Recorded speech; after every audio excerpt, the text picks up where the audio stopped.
هذه الدنيا لن تبقى هكذا. الذي يبقى يا إخوان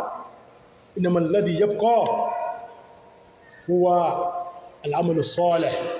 ومن بين العمل الصالح أن يعفو كل واحد عن أخيه، أن يصفي كل واحد منا قلبه، أن تكون قلوبنا صافية طاهرة ليس فيها حقد ولا حسد ولا ضغينة ولا إحنة. يوم يامي ayé tá wà ńbẹ̀ yìí kò mọ̀ ní lọ títí dìgbà kan mọ̀ ní ayé tá wà ńbẹ̀ yìí kìí máa sí àwọn àkọ́kọ́ akọ́mọ̀ ti lọ wọ́n ti lọ ayé wọ́n ti lọ wọ́n mọ̀ kú ìtàn wọn àwọn náà mọ̀ lọ kúrò jẹ́ mi kọlu kó gbùrù rí dáadáa yóò mọ̀ kú ìtàn tàwa náà ìtàn wọn la fẹ́ fi ilẹ̀ ṣé ìtàn wọn bálámọ́níjà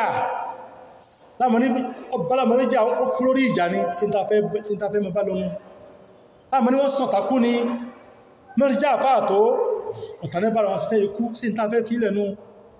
tọ́íká fẹ́ ṣe tọ́lọ́n fúnra wa ẹjá fọ́kára wa nú kọ̀sẹ̀ tó mọ́tàn ibi a sì kù sí ọ̀pọ̀ agbọ́dọ̀ jẹ́ glass fún ara wa láti mọ̀ tọ́ ara wa sí ilé yìí ọ̀rọ̀ ọ̀rùn ìfítàbá tó jẹ́ pé a jẹ́ ẹni àlùbáríkà tẹ́mi wá mọ́ ẹmọ yá mi mo máa ń fi ọ̀rọ̀ kan ṣàpèjúwe fún wa nígbà tá bá wà nílé kéwú wípé tá fẹ́ ṣe dáwà tó bá jẹ́ pé àna rẹ̀ ẹ̀ntọ́ sàánú ẹ̀ tó fún ìyàwó ló bá ṣe aburú kan sí ọ ló ṣe aburú sí ọ àbọ̀ ó rí pé pẹ̀sà burú sí ọ ó rí pé ń ṣe ìbàjẹ́ kan tó gbá ìbàjẹ́ yìí ọmọ dáa sọ yí ọgbọ́ ta ma pariwo ẹ̀bí pé lámọ́ ní ẹni burú ni ò ní wíbẹ̀ tí rí pé tọwá ti ń fàbùkù kan rà náà nú ọmọ ẹni bẹ̀rẹ̀dọ̀ rẹ̀ kí ló ṣe ọmọ ọgbọ́ tó lò ń bẹ̀ tọ́ lọ bá pẹ́ dẹ́kun nǹkan báyìí tí ó fi ìdùnnú gbà lọ́wọ́ rẹ̀ àná rẹ̀ nú ọmọ ìyá mùsùlùmí jù tàná lọ ọmọ ìyá mi ọmọ ìyá mùsùlùmí in tó dí àpọ̀ lágbára in tí ò lè túká ní tí ìbá ti kó ní Islam ní ọmọ yíyàn máa agbọ́dọ̀ bàbára rẹ̀ innamal mu'minuna ikhwa wọ́n bá ti jẹ́ mùsùlùmí mùmìnì ọmọ ìyá kan náà ni wọ́n ọmọ ìyá mi jápẹjá gbogbo tó bá jẹ́ pé pa àwọn àtẹnìkan pọ̀ ní ìjà ẹ̀dàpẹjá kàyé yẹn jú ẹ̀ láti ìsìn báyìí kódà kéèyàn jàkú o ẹ bá jàkú àwọn ọmọ tó tún fílẹ̀ náà tó máa bá jà lọ sílẹ̀ ní afẹ́ fi ṣàǹfààní fún Islam. Al-Qur'an sọ fún wa lálọ́ olùsọ́tù Nur ayà 22 wọ́n sọ wípé a'udhu billahi minash shaitonir rajim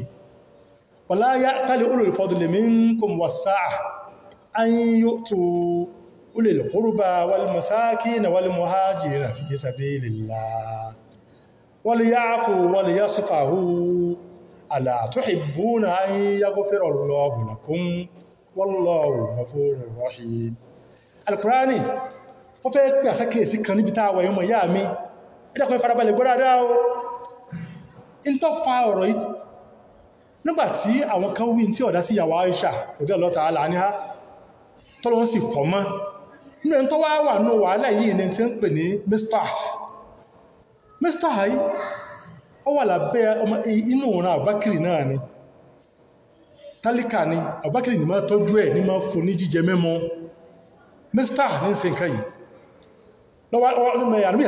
Abubakar radiyallahu ta'ala ní ọmọ tọ́jú ọmọ tọ́jú ẹ̀ Mr. wá ní bẹ́nu àwọn tí ń rí tí ọ̀dá sí ìyàwó Aisha tọ́jọ́ mọ́ Abubakar radiyallahu ta'ala ní tí ìyàwó Aisha jẹ́ ìyàwó Ànábì sàsálám ó wá bá Abubakar ló jẹ́ pé ìwọ náà ó ti tó ohun tí mo ń ṣe fún dáadáa ó ti dúó Ọlọ́run wá sọ àyàkalẹ̀ ike wala ya'tali ulul fadli minkum was-sa'ah àwọn tọ́lọ ń bó lọ́lá tọ́lọ ń fún lọ́lá tí ń rí jẹ tí ń rí mu was-sa'ah àwọn táà fààyè gbà táà fúnlẹ̀ jíjẹ mọ́ tó jẹ́ pé wọ́n tó ń rí bí táà ń fún àwọn tó ń fáwọn míì jẹ wala ya'tali ulul fadli minkum was-sa'ah àwọn tí Ọlọ́run bá kò láṣìírí tí ń tọ́jú àwọn èèyàn kan lábẹ́ wọn ò gbọ́dọ̀ mọ́ búra pé láyé kò jẹ́ sẹ́lẹ̀ mọ́ pé ìṣẹ̀dára sí lámọ́ rí àlọ́ni ẹmọ́ sí bẹ́ẹ̀ mọ́ wí wọ́n mú kó búra pé áyútù ulil qurba wal masakin wal muhajirina fi sabilillah wọ́n mú búra pé àwọn ò ní ṣe dáadáa ní tó jẹ́ tó àwọn ó dá dúró àwọn ò ní ṣe dáadáa sálásùmọ́ àwọn mọ́ nítorí àìdá kan tó ṣe kódà wal masakin àwọn ò ní ṣe dáadáa sí tálíkà nípa kọ́sà ìdá kan kódà wal muhajirina fi sabilillah àwọn tí wọ́n kó Mẹ́kà lọ sí Mẹdínà tí mẹ́sàn náà jẹ́ kan bẹ̀ báwọn ò ní ṣe dáadáa sí wọn àrùkọ́ ni mọ́ sí bẹ́ẹ̀ o ọlọ́run pẹ̀lú ẹ̀yìn ó dáwọ́ dáadáa dúró torí pé nìkẹ́sà ìdá máa bá ti ẹ lọ wọ́n lè yá fún ẹgbẹ́gbẹ́ wọ́n lè yá fún wọ́n sẹ̀dẹ̀ wọ́n ṣàforíjì wọn wọ́n lè yá sfàhù kí wọ́n ṣàbójúkò ohun tó bá ṣẹlẹ̀ ní tó ṣe láì dá ìṣàbójúkò àà ẹwà wọ́n tọ́lọ wá sọ ọgbà láàtọ́ ìbú na ń yá gẹ́fẹ́rẹ̀ ọlọ́ òlàkún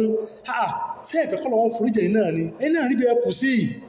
wallahu ghafurur rahim ọlọ́ọ̀bọ̀bá ló bọ́ tí wọ́n foríjì yẹn ni foríjì yẹn tó kẹ́ àti tọ́lọ ń pa ní o pé wọ́n tọ́lọ ń bù jẹ wọ́n tọ́lọ ń dálọ́lá wọ́n pò ní sí dáasẹ́ tí ẹjọ́ ń jà wọ́n tọ́lọ ń sàánú wọ́n pẹ̀lú amẹ́ríkà tó ní pé nǹkan payé pọ̀ wọ́n wà sọ di ṣètọ́nù rọ̀jìm mọ́sẹ̀ bẹ́ẹ̀ ala tuhibbuna an yaghfira Allahu lakum tí bẹ́ẹ̀ náà fẹ́kọ́lọ́ wọn ṣàforíjì fún yín tí bọ́ wẹ̀ náà fẹ́kọ́lọ́ bó ṣe àforíjì fẹ́yìn náà ala tuhibbuna an yaghfira Allahu lakum tí bẹ́ẹ̀ fẹ́kọ́lọ́ bó ṣe àmójúkò fún yín wallahu ghafurur rahim olóò bá wálá nú ní wọ́lá foríjì ní lẹ́kọ̀ọ́jẹ́ ká ṣàbójúkúrò ẹmọ̀ yá mi kò bójú mú ayẹ́pẹ̀ yọmọ bá yẹn jà yọ́ àpò wọn jà kú kí lẹ́ fẹ́ fi ṣe àmẹ́ntọ́ sàǹfàní fún rẹ níjọ wájú àmẹ́ntọ́ pò ní ọlọ́wọ́ sí lẹ́ni àlùbáríkà tí ó tọ̀jú àtìlẹ́dìrẹ̀ èèyàn ní fi máa ń sàmójúkò bí nǹkan ẹmọ yá mi ẹjá sàmójúkúrò tó ẹgbẹ́ nìkan bá ń gbẹ tí ìjà kan payé pọ̀ ẹ fi tìfẹ́ ẹ fi parí lára ara yín ẹ má jà o ìjà ọ̀dá o ìjà máa ọmọ bà nǹkan jẹ́ ni o ìjà máa bà nǹkan jẹ́ sùúrù ó sì máa tó nǹkan ṣe ẹmọ yá mi sókè ọ̀rọ̀ ní pé ẹ jẹ́ ká máa ṣe àmójúkúrò fẹ́lì kọ̀ọ̀kan wa kò sẹ́nìkan tó pé tán Ọlọ́run dá wa kó lè bàjẹ́ pálí máa jẹ́ àtúnṣe fúnra wa ìfẹ́ tó ní sí ọmọ ìyá rẹ ní kó fi ọ̀nà ẹ̀kọ́ kó fi tó ṣe kó fi pèsè àkíyèsí tó bẹ̀ wá kò sí kẹjọ fi ìfẹ́ túká lẹ́yìn ní dáadáa o àmọ́ pé bí wọ́n bá gbà láàfún gbélé yìí kọ́lọ́ sàánú wa ni o kò sí bí ìfẹ́ bàjá tó dáa o fásitì tó wájú pé nítorí tó ibi tọ́lọ́ ni nípa fẹ́ pè sí dáadáa ni nígbà sọ́lám agbó ti pèyàn sí dáadáa látàntí èsì mùsùlùmí ló ti pèyàn sí dáadáa ẹni tí wọ́n pé kèfèrí ní agbó ti pè tó sì rí sé